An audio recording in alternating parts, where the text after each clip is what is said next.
Hello friends, CKD stock market news channel में आप सभी इन्वेस्टर्स का हृदय की गहराइयों से बहुत बहुत धन्यवाद। मेरे दोस्त पहली बार चैनल पर विजिट कर रहे हैं तो चैनल आप सब्सक्राइब कर लेना, साथ ही साथ बेल आइकन बटन को दबा लेना, क्योंकि केवल CKD stock market news channel पर हर म्यूचुअल फंड का अनफोल्ड बिल्कुल डिटेल में किया जाता है। आज इसी से रिलेटेड मैंने दो म्यूचुअल फंड्स के बारे में कंपेयर करने की कोशिश करेंगे। यहाँ पर मैं सबसे पहले एक चीज़ बताना और क्रिस्टल क्लियर में करना चाहूँगा, केवल मेरा एक ये पॉइंट ऑफ व्यू है। कई बार इन्वेस्टर क्या होता है कि मैक्सिमम इन्वेस्टर किसी भी एक कैटेगरी से मैक्सिमम दो म्यूचुअल फंड को सेलेक्ट कर सकता है, इससे ज़्यादा नहीं। पर होता क्या है कि इस म्यूचुअल फंड की दुनिया में डिफरेंट कैटेगरी के हजारों म्यूचुअल फंड्स पड़े हुए हैं। एग्जाम्पल के तौर पे बात करें, स्मॉल कैप कैटेगरी की बात करें तो एचडीएफसी का है, निप्पॉन का है, एसबीआई का है, इसके साथ साथ एक्सिस का है, एचएसबीसी का है, कैनरा रूबेको का है, टाटा का है, बैंक ऑफ इंडिया का है। पर भाई इन सारी चीज़ों में से मैं सेलेक्ट करूँ तो किसको करूँ? आज इसी समस्याओं का समाधान करने के लिए दो लोगों के बीच में मैं जद्दोजहद को खत्म करने की कोशिश करूंगा। पहला नंबर पे एचडीएफसी स्मॉल कैप का और दूसरा निप्पॉन इंडिया के स्मॉल कैप का, ठीक है। और ड्यूरेशन का जो मेरा सब्जेक्ट रहता है, कंपेयर करने का जो सब्जेक्ट रहता है, वो चार चीज़ों पर बेस्ड होता है। एक तो एनएबी किसका कम है, दूसरा रिटर्न किसने ज़्यादा दिया है, ड्यूरेशन की पास्ट में कौन कितना ज़्यादा पुराना म्यूचुअल फंड है, एक्सपेंस रेशियो किसका कम है, और एक चीज़ और आज रखने की कोशिश करेंगे कि मेरे दोस्त की यहाँ पर मैं इन डेप्थ एनालिसिस करूँगा बिल्कुल वन बाय वन करके। चलिए साथ में चलते हैं। अगर मैं एचडीएफसी स्मॉल कैप की बात करूँ तो इसका एनएवी केवल 100 रुपये का चल रहा है। वहीं अगर मैं निप्पॉन इंडिया स्मॉल कैप की बात करूँगा तो इसका एनएवी 114 रुपये का है। अगर मैं एनएवी की बात करूँ तो किसका एनएवी कम है, जहाँ पर आपको यूनिट का अलॉटमेंट ज़्यादा होगा, तो वो रहेगा एचडीएफसी स्मॉल कैप। कोई दिक्कत नहीं है मेरे दोस्त। दूसरा जो कैटेगरी है वो है रिटर्न, कि किस म्यूचुअल फंड ने कितना ज़्यादा रिटर्न प्रोवाइड करा है।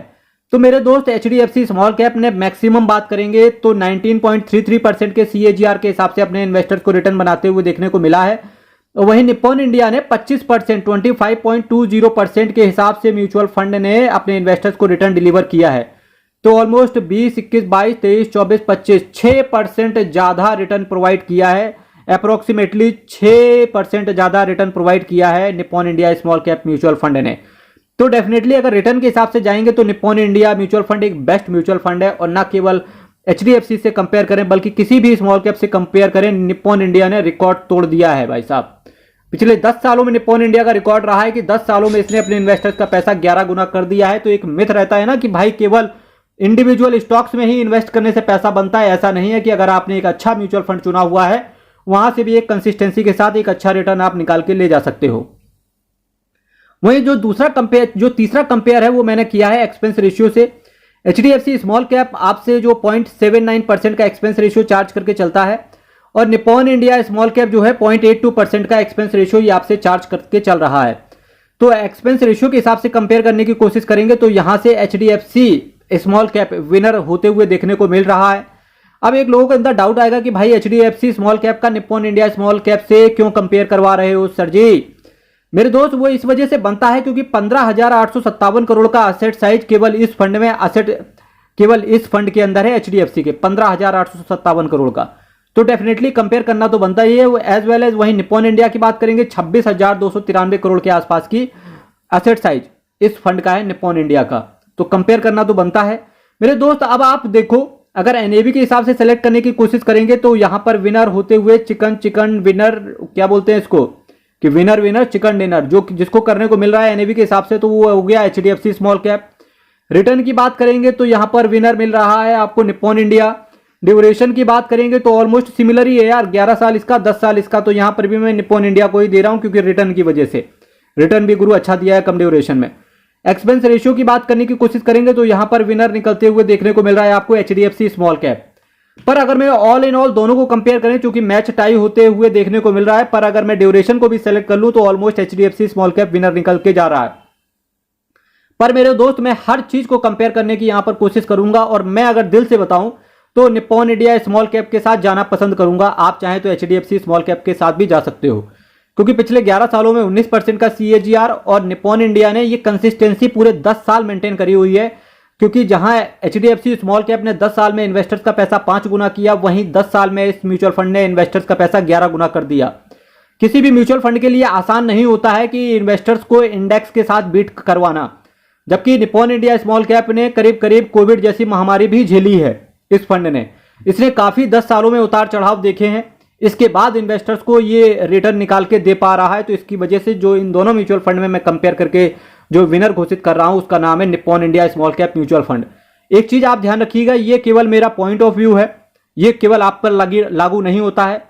किसी भी म्यूचुअल फंड में इन्वेस्ट करने से पहले आप सबसे पहले अपने फाइनेंशियल एडवाइजर से जरूर पूछेंगे। इसके बाद आप क्या करेंगे, अपने कोने में कमरे के अंदर बैठ जाना। इसके बाद आप अनुलोम विलोम करो, सांस ऊपर घसीटो, फिर उसके बाद छोड़ो। उससे क्या होगा कि आप एक सही डिसीजन ले पाओगे शांति के साथ। किसी भी म्यूचुअल फंड में आपका प्लान बनता है इन्वेस्ट करने से पहले, तो आप एक काम करो, सिमिलर कैटेगरीज की डिफरेंट एसेट मैनेजमेंट कंपनीज के बारे में जरूर पता कर लो। जिस तरीके से आज मैंने एक कंपनी के बारे में पता करने की कोशिश करी, HDFC के साथ कंपेयर कराया आपको निप्पॉन इंडिया स्मॉल कैप का। इसी तरीके से आप स्वयं करके देखें मेरे दोस्त। अब आप कैटेगरीज लाओगे कहां से, आपको कैसे पता कि ये सारी कैटेगरीज भी हैं? स्मॉल कैप कितनी एसेट मैनेजमेंट कंपनी है, कितनी asset management company small cap category के म्यूचुअल फंड्स को मेंटेन करके चल रहे हैं? केवल आप मेरी प्लेलिस्ट को फॉलो करना, मल्टीबैगर म्यूचुअल फंड्स के नाम से है। आप केवल उस प्लेलिस्ट पर जाएंगे, आपको हर चीज मिल जाएगी मेरे दोस्त। अगर आपके पास HDFC स्मॉल कैप है, करेंटली आप इन्वेस्टेड हैं, तो डेफिनेटली मैं ये नहीं चाहूंगा कि आप डायरेक्टली स्विच ओवर कर जाओ, क्योंकि ठीक है यार, आप जो ले लिया तो ले लिया भाई, क्या कर सकते हैं इसके सब्जेक्ट पे। और कहीं ना कहीं इतना बुरा भी नहीं है कि एग्जिट किया जाए, कहीं ना कहीं इतना बुरा भी नहीं है कि एग्जिट किया जाए, क्योंकि एक्सपेंस रेशियो भी 1% से कम है, लॉन्ग टर्म के लिए ये काम कर ही रहा है, एसेट मैनेजमेंट कंपनी भी बढ़िया है। पर एक चीज आपको जरूर विचार करना चाहिए कि एक अलग से आप एक स्मॉल कैप के म्यूचुअल फंड को जरूर आप कोशिश करें पकड़ने की, ठीक है। फिर भी अल्टीमेट डिसीजन मेरा दोस्तों आपके ऊपर मैं छोड़ता हूं। CKD stock market news channel को जरूर सब्सक्राइब कर लेना। कल फिर मैं आपके साथ मिलूंगा, same time same channel, but कुछ नए म्यूचुअल फंड्स का कंपेयर करने की कोशिश करेंगे। तब तक के लिए बहुत बहुत धन्यवाद।